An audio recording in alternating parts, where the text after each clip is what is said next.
Hello, and welcome back to the Simplifiers podcast, where we take topics in work and in life and simplify them. And friends, I am so loving the theme of this month on the podcast. We're talking all about reemergence and what that actually means to you on a physical level, a spiritual level, and beyond. Let's talk about our sexual level as well. And I actually want to talk about how to reawaken your sexy side. Because let's be real, the last couple of years, we have all kind of gone into a bit of a cocoon, both physically and metaphorically. And it's time to reemerge, time to remember who our true self is deep, deep, deep down inside. So, my special guest today is Jolie Dawn. She is the author of Empowered, Sexy, and Free, and she's also the creator of the Dare to Prosper Challenge, which is the largest women's prosperity meditation gathering online that is intended by women in more than 50 countries around the world. She's an intuitive business coach and writer, and she specializes in helping women awaken their prosperity consciousness, embody their deepest truth, and reclaim personal freedom and creativity. So I'd like to welcome to the Simplifiers podcast, Jolie Dawn. Hey, Jolie. Hi, Mary. Thank you for having me. Oh, I am so thrilled because I think this is going to be a fun conversation.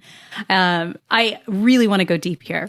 I'm ready for it. Let's do it. Yes, let's do it. So I think maybe the first things first is we got to kind of lay some foundation work to talk about this because let's face it, like some of us, men, women, non-binary, otherwise, can find the subject of being sexy very triggering, right? And so I also want to create a safe space for us to kind of talk through some of that stuff that may be the junk hiding in our recesses of our closets too, right?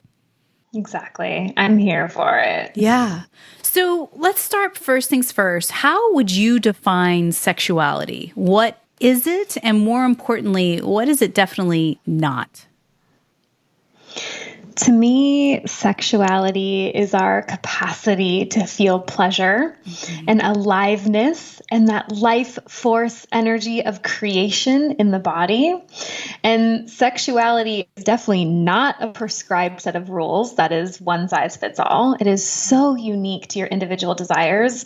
It is so your self-expression, your own unique blueprints. And just because sexuality looks one way for somebody else doesn't mean that that resonates for you. And is there a difference between sexuality and sexiness in your mind?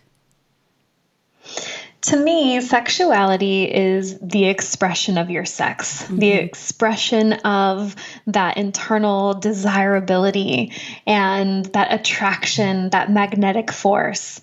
And to be sexy is to wear that desirability. It is a sense of feeling. It is a sense of confidence. It's a sense of that aliveness in the body. Yeah, for sure. And I mean, it's so much so that you named your book Empowered, Sexy, and Free. I imagine there's three of elements that are all part of this big equation, right? Why is empowerment and being free important? I wrote the title that way, those three words. It came to me many, many years ago, empowered, sexy, and free, because this word sexy, so much of my spiritual awakening and my own personal development had to do with healing sexuality and reclaiming it for myself and realizing that so many people outside of myself had a set of rules around my sex and sexuality, whether it's the church or society or culture or a way that a woman should be, or in my own internal family culture. There was so much around it, so much that was expected of me and not expected of me, that it was a huge part of my empowerment journey and my own inner freedom journey was to reclaim that. Like, this is what sexuality means to me. This is my unique expression. And it is still a constant journey and unfolding. Yeah. And, you know, I really resonated with your book and your story as well and your journey, because I'm Christian as well and was raised in a Methodist church as a child. And, you know, you're right. There are certain stigmas inside organized religion about sex. And, you know, sex is between a man and a woman, and it should only be during marriage. And, you know, if you're not doing it these exact ways, then you're doing it wrong, basically. Was the message I heard a lot. And I don't know about you, but when you tell a kid they're doing it wrong or that they are not supposed to do something, it makes you kind of want to do it more, right? Yeah. Out of all the rules in my family culture between my mom and my dad, the number one golden rule of following Christ was do not have sex before marriage. And my parents were like, they took that one thing and made it so like such a big deal.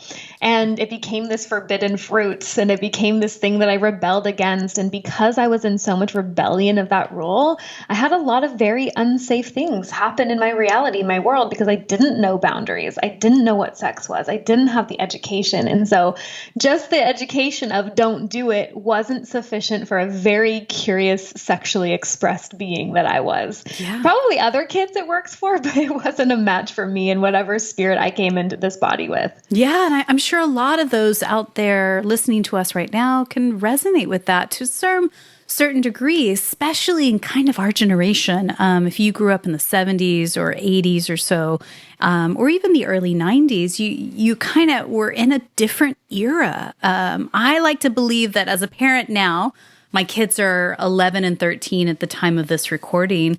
We talk about this stuff. I would never in a million bazillion years imagine talking about this stuff with my parents when I was a kid. So there has been some positive evolution to talk about things a little bit more openly rather than kind of shoving them in underneath the rug or worse, steaming them with deep shame and guilt, right? Exactly. And thank you, Mary, for being the mother that talks to your children about this. It's just setting them up to win in life. To all the parents that are listening that are willing to get uncomfortable because you didn't do this with your parents, so you're having to learn it for the very first time, and just so much respect to that. Yeah. Well, I'd like to actually read a little bit from your book, if you don't mind. Chapter 7, you say this. It's page 149. I'm going to be real with you here. It took a whole new level of bravery for me to put this story out to you. For so long, my sexuality was a deep root of pain and shame, confusion and wrongness, and embarrassment. I did not think I was beautiful, did not think I was worthy, I did not think I was desirable. The shame that I had in my body around my sexuality, around sex, around my sexual history was crushing. This is the result of trauma stored in my body, years of judgment and disgust that I had for myself. Over time, I made a full 180 turn from those feelings. I'm happy to say that today I truly love being in my body and I feel integrated with my sexual past. I've worked hard to reclaim my sexual innocence. And yet, even with hundreds and hundreds of healing work done behind me, writing about my past was incredibly confronting. And I bet the same is for you. Maybe you've been through a similar journey of loving yourself and owning your sexuality. Maybe you're partway into it and maybe you're just starting. I want to talk about this. And first off, thank you, because it's so vulnerable and raw to share something like that in a book and then go, okay, now I'm telling the world about this. This is a big deal. But I'm so curious because I think a lot of people, when they think, I need to reclaim my sexuality, I need to be more sexy in life, I need to be more, and I need to be more promiscuous, and I need to be more. But what you actually point to is it's a reclaiming of your sexual innocence. Tell me why that's the important thing to focus on. Thank you for reading that piece. It brings me back to the state that I was in when I wrote that, and the message that I just care so much to stand for in readers and listeners is that this is an internal journey. It's a journey between us and ourselves and what it feels like and confidence. And I'll give you a recent example, which is for the first time ever in my life, I took up pole dancing.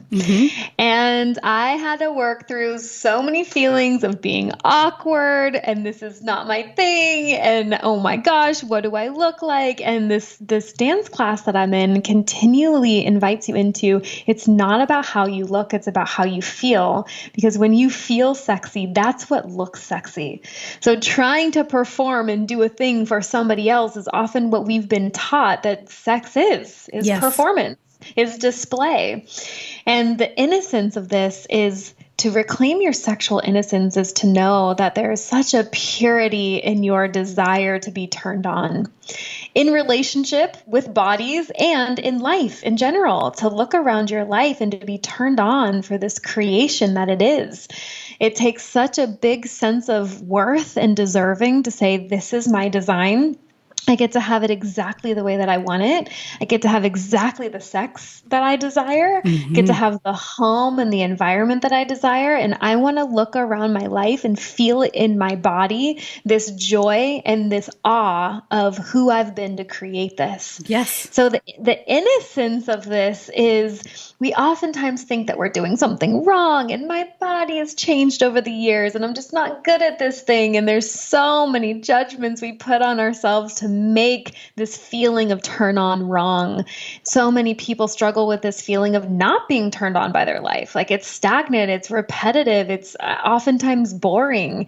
And I love that she wanted to bring this conversation because it's sometimes all we need to do is remember to come across a podcast like this between Mary and Jolie, to have this moment of remembrance of like, it can feel good. Yes. And I can book that vacation for myself and I can see my kids smiling and happy and feel this lightness. And if I've gotten into this rut in life, I can take action to shake things up so I can feel that turn on in my body. Yes. And pleasure is not a sin. I mean, if you truly believe in God and a higher power, I think God created us specifically like this to, experience pleasure.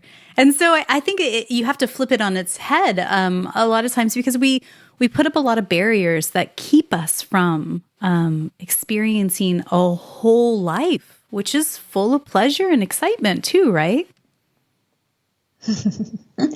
I'm with you on this one, Mary. Like our creator, our God, whatever is the designers behind this whole experience wants us in our joy and pleasure. Yes. We have these very sentient bodies that can receive so much pleasure for a reason.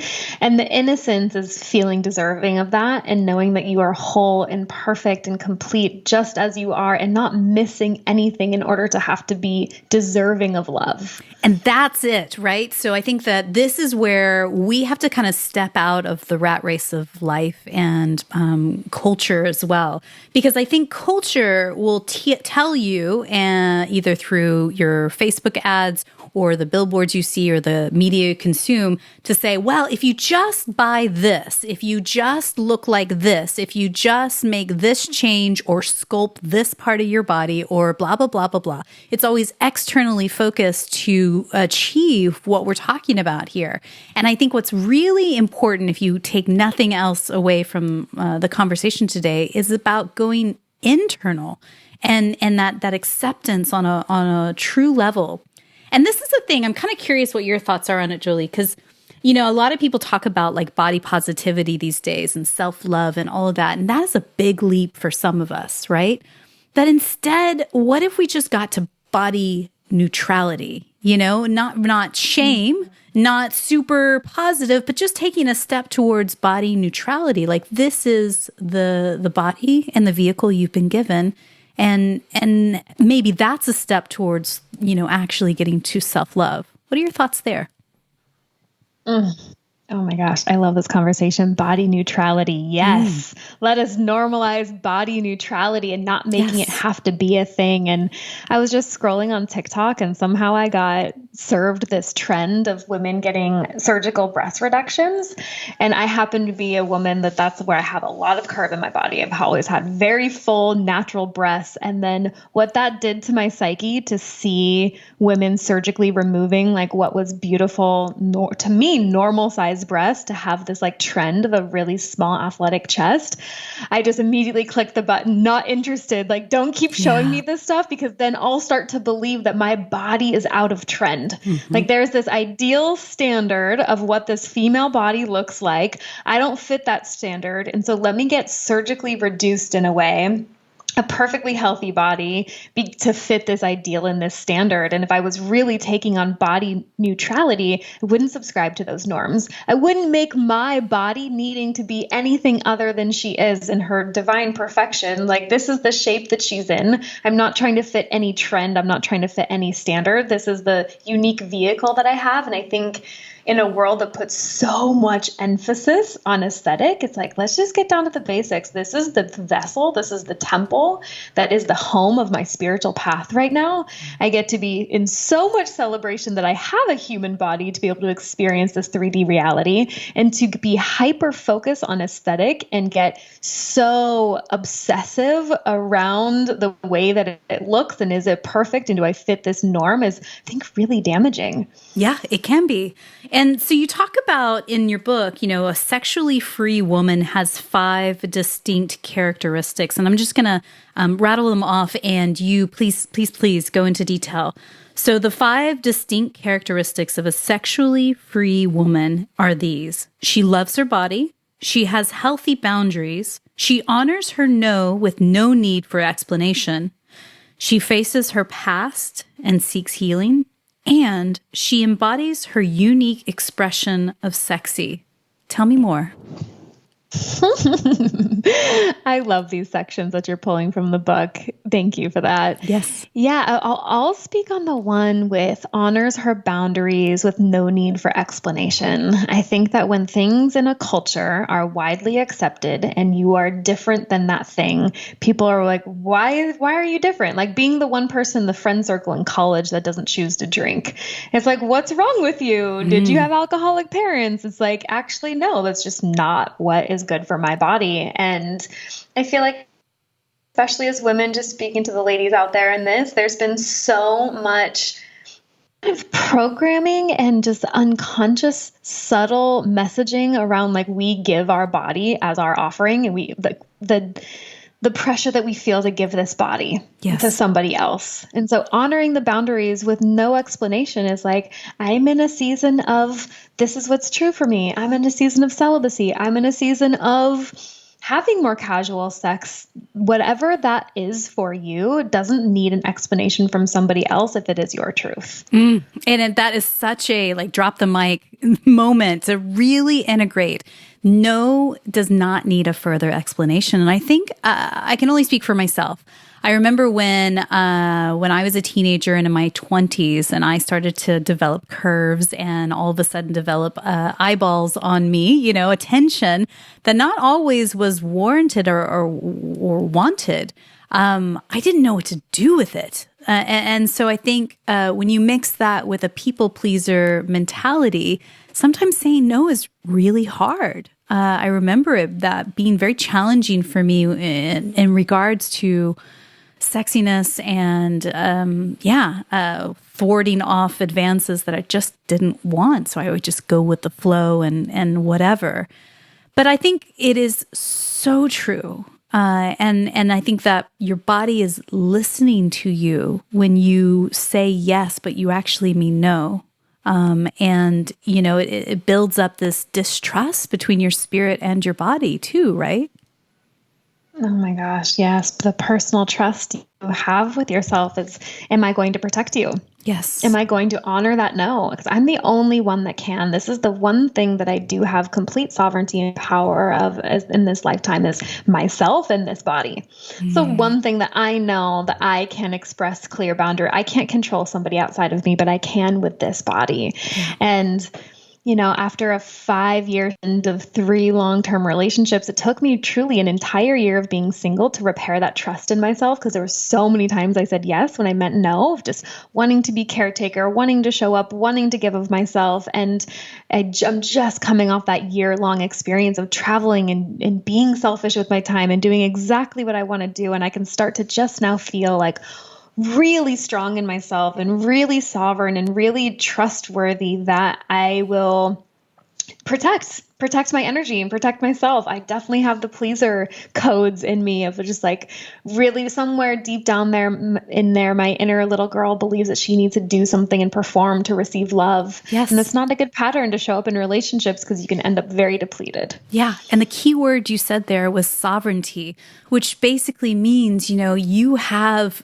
sovereign control over your body and the choices you make. And that may mean the food and drinks that you ingest. It may be the clothes that you wear on your body. It may mean who you surround yourself with and which phone calls you do return and which ones you don't. And I think, sometimes it seems so obvious.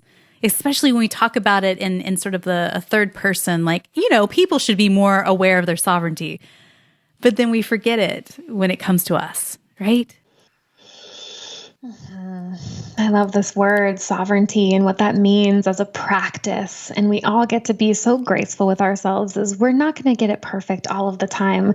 I don't feel sexy all of the time, even though I've been on this journey for a very long time. And there's a commitment that I have with myself that even when I say yes when I meant no, or I say no when I meant yes, and I have to rebuild a trust in myself, that there's a practice that I have of listening and self-compassion. Yes. Yeah. So I want to change gears a little. In your book, you talk about being a creatrix in your own life. That's a new word for me. So why don't you define what that means and how do we do it? The creatrix is a woman who creates her intentional reality. There's intention in everything. The creatrix knows that within her body, whether she has a physical womb or not, and whether she has children or not, by being a woman, she has the codes of reproduction and the creation of all human life within her body. She has access to that code, that design. So we are powerful creatrixes. We have the capacity to bring something that is completely non-physical, just dream, something so intangible, and bring it to this 3D world. Yeah. And so to activate the creatrix energy is a lot about the solar plexus chakra, the solar plexus and the sacral, that place in the center of your belly, that gut instinct. And then the sacral chakra being that place of reproduction, your womb, either physical or energetic. And how do we utilize the energy in the body, this thing that we're already naturally good at, to call upon the divine feminine to bring your dreams into creation? And so what stops us from doing that? What stops us is, the formula for me is be, do, have. The state of being first is practicing the having, practice the energetics of success, practice prosperity before the money hits your bank account. That state of being informs the action. Action is necessary. In this 3D world, we must take action from an aligned place. And when our state of being informs our action, we're going to have way more leverage. We're going to have way more success. So, for example, if a woman is taking a journey to start her business and she's like, I have this idea for this healing business, or maybe it's a podcast that I want to start, any sort of creative project. Let's take the business example. If she starts first with the state of being, practicing, what would I be doing right now as a successful businesswoman? How would I be waking up in the morning? How would I be nourishing my body with food? How would I be creating boundaries with my most needy friends that are going through their breakups or whatever is going through their personal lives? And so practicing a woman in her professionalism, how does she greet the day? How does she greet her body? Then that state of being, the energetics of that inform her actions. So maybe she does her 2-hour morning routine before she opens her computer. Maybe she stays disciplined to her calendar and follows through on the reach out and the marketing and the writing that she was going to do that day.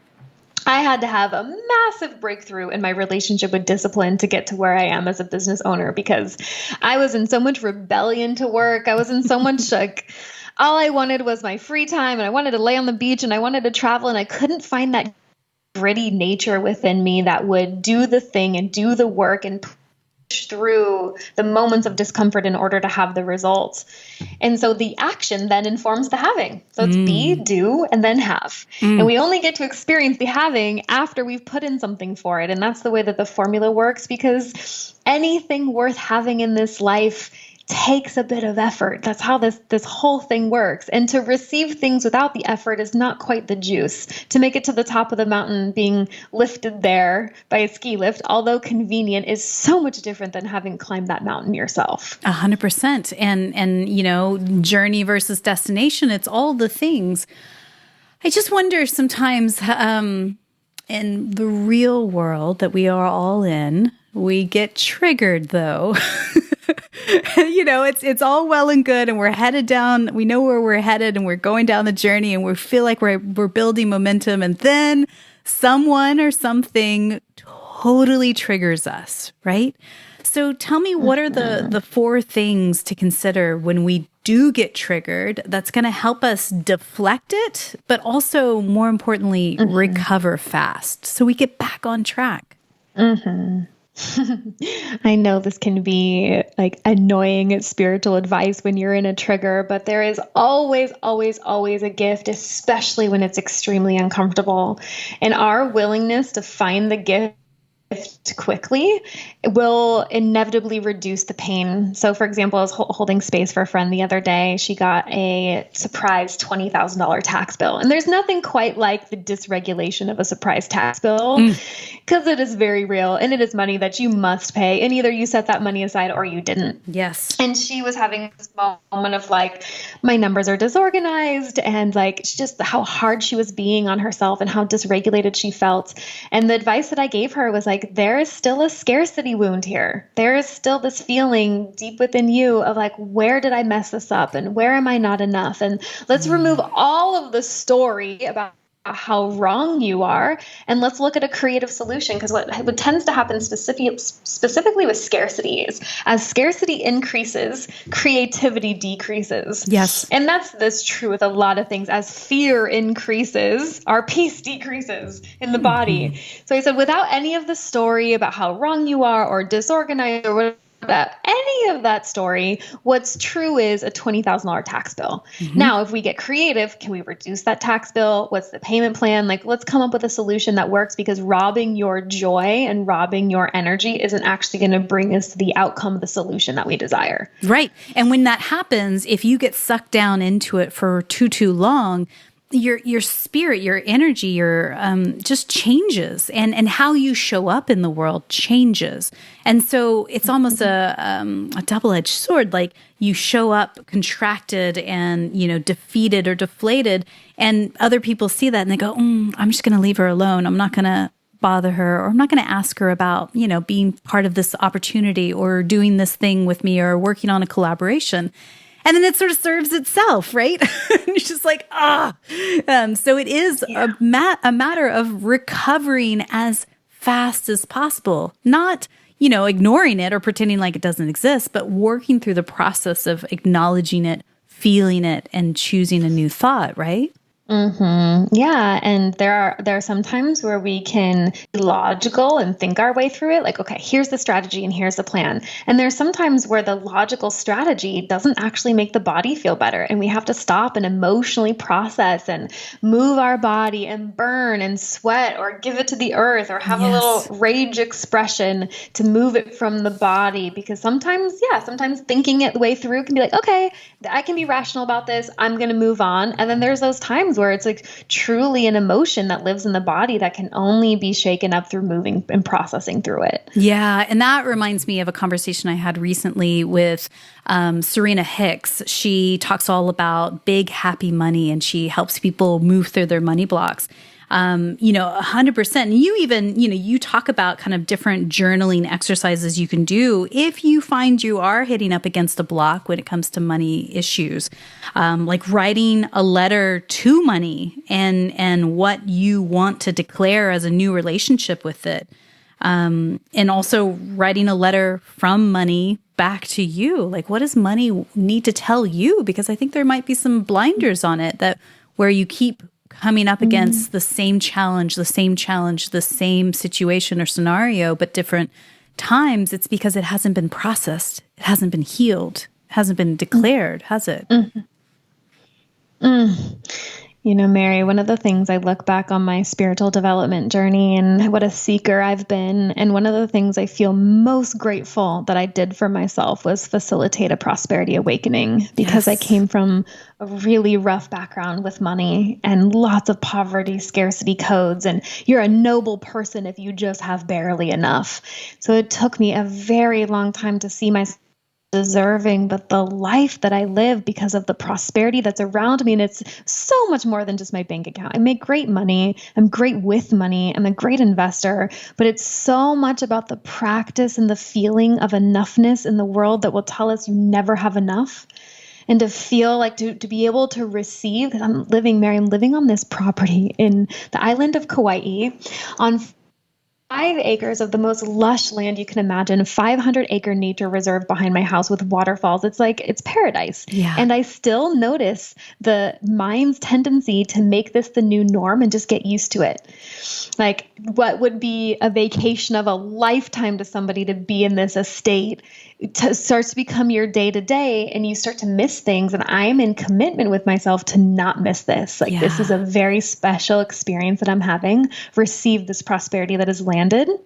So my practice is a feeling of spaciousness and more than enough with my prosperity, with my time. This is a new one I've been working on recently, is like this contraction around feeling like I'm chasing time and the deadlines are always just a little bit too close. And I'm always trying to push things around and yes, fighting for my time. I've been doing a lot of meditation recently on like timelessness, and there's more than enough time for me. And I'm not going to subscribe to this feeling of rush and pushing towards something, because it is all a mental concept. Time is a mental concept, just like money is a mental concept. And the way that you get yourself free from these mental constructs is the same way you got into them, is through the mind. Yes. And changing the relationship you have with both of those things. And I think that when I sit in a space of scarcity or panic, that the money's not coming in, or I don't have enough time, or that I'm not enough, it's such a low vibration to live in. And I think that it's just such a different place when you go, well, what if this could be ease and flow, and there is grace involved, and you flip the not enough to more than enough. It changes the flavor altogether, right? Mm-hmm. Exactly. Just that practice alone, I have more than enough. I have all my needs met. That's a great place to start for anybody who's feeling in scarcity and would even be possibly triggered by this conversation of like, yeah, Jolie has more than enough, but how can I feel prosperous when bills are due and my kids need school pictures and whatever the thing is, whatever the need is? It's the practice of an internal state, an energetic of having, and an energetic of spaciousness. Yeah. And, let's face it, the last few years have been a lot of an energy of enduring, surviving, just getting by. Let's just figure it out until it goes back to quote unquote normal, right? That we've kind of gone through this pandemic that we've never experienced before. Not one of us in this generation has ever had this type of experience. So it's going to take some time to, as you said earlier, like build that trust again inside you, but externally with the world itself. Like, how can we live prosperous lives instead of sitting in that kind of enduring and surviving energy? Mm-hmm. Oh yeah, survival.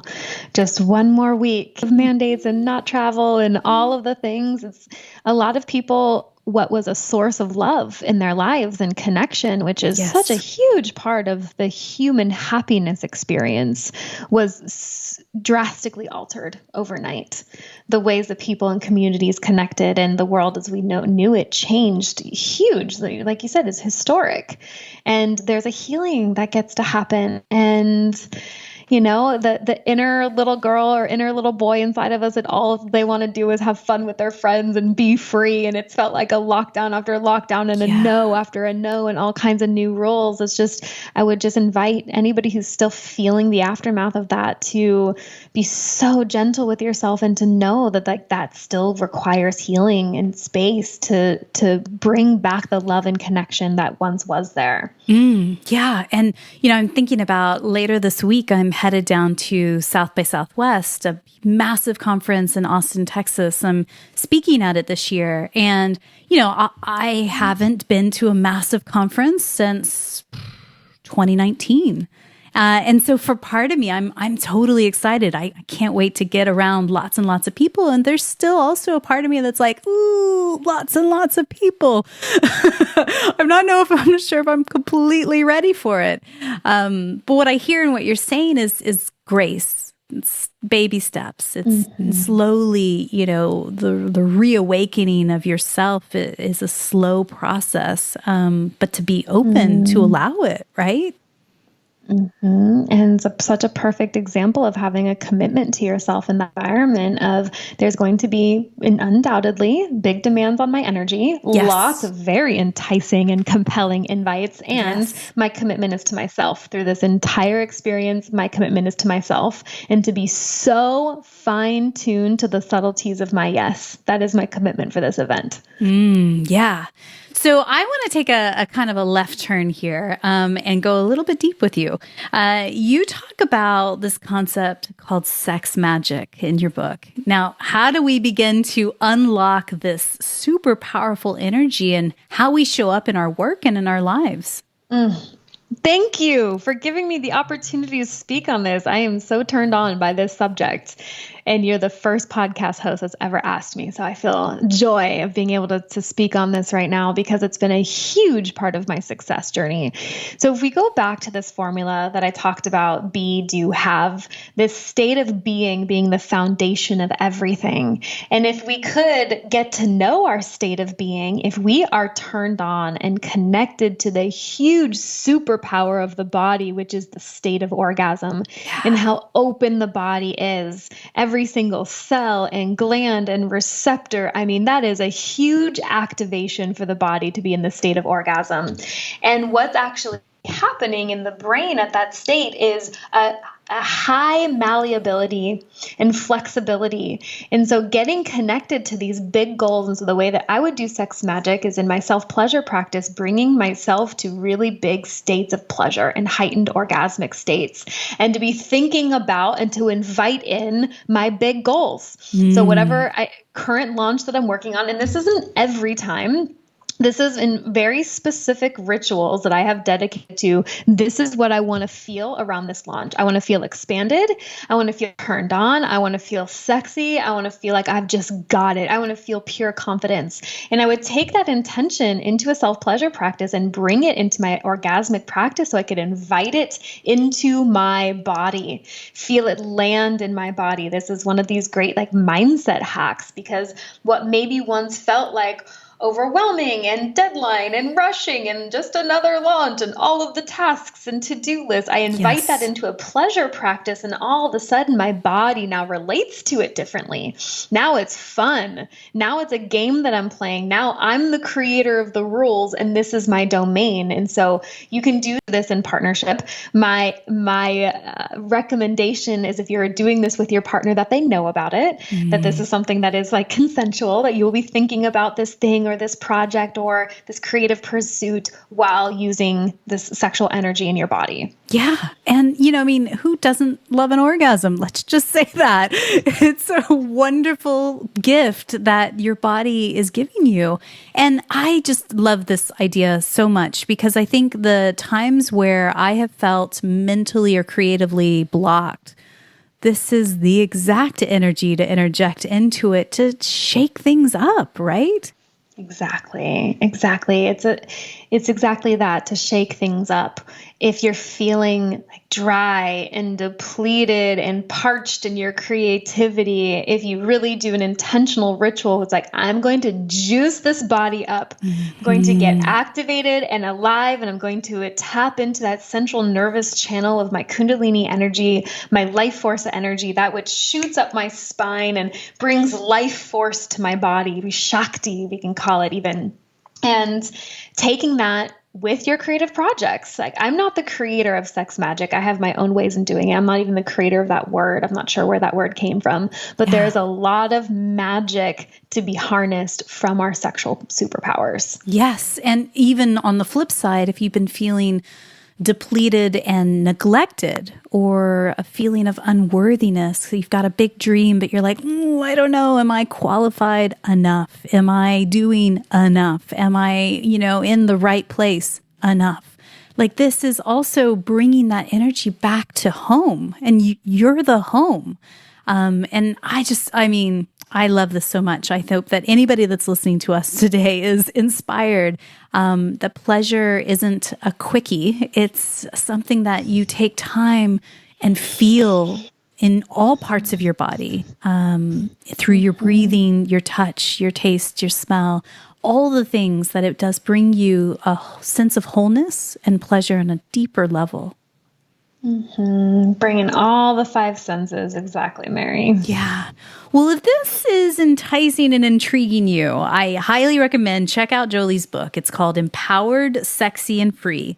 Discover your unique brilliance and dare to be the creatrix of your life. It's available now at your local bookstop around the corner or somewhere online if you are interested in picking it up. And it might be just the thing you need this season to, again, just shake things up a little and think about things in a slightly different way, especially as the world is reopening right now.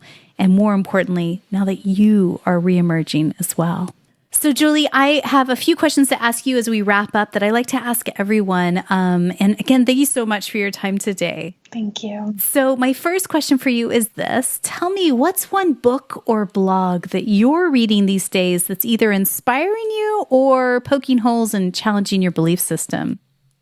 I'm reading a book called The Gene Keys, and it maps the spectrum of human consciousness. I'm currently hosting a book club around it at my home, and it's so enlightening. It's written by a poet named Richard Rudd, and it's really supporting my path of awakening and this kind of advanced, nuanced education around the human condition. I love it. I haven't heard of this book. Hey, we'll link this book up in the show notes for you guys. Everything we talked about today, you can find over at the simplifierspodcast.com.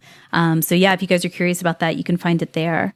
So tell me, who is one person in your network, somebody that you know personally, that you just feel is up to brilliant things? We could shine a spotlight on them, and who knows, maybe one day we'll have them on the podcast. I'm really inspired by a woman named Jenner Linden. She has a community called The Wild Ones, and her website is thewildones.community. And she's created this thriving community of hundreds of people, and they all come together to learn about holistic wellness through body and mindset and spirituality. And just this community that she's been able to create online is so inspiring.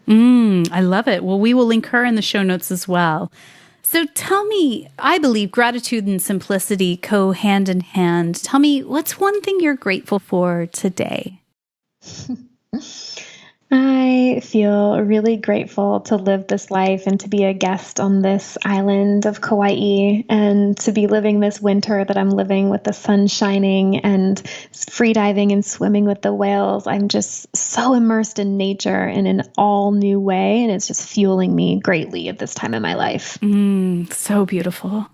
So again, if you want to find Jolie and the work that she does out in the world, you can go to her website, joliedawn.com, and all of her social media handles and her website. Again, you can find that over at our show notes at thesimplifierspodcast.com. So Jolie, my last question for you today is this. Someone somewhere in the world is listening to you and I right now, and she is feeling that momentum in her life to reemerge, to reawaken her sexy side and to really come back to center. But it's a little bit scary. What's one thing you could whisper into her ear right now just to encourage her in this moment? I would remind you that it's okay to be scared and excited at the same time. It can be really confronting and triggering, and you can feel awkward about it, and you can feel very curious, enticed, and drawn in, and allow both of those things to be true and to not let the fear or the what if sabotage that curiosity that you have within you. And just do it. And just do it. Go for it. Big love to you, Jolie. Thank you so much. Thank you.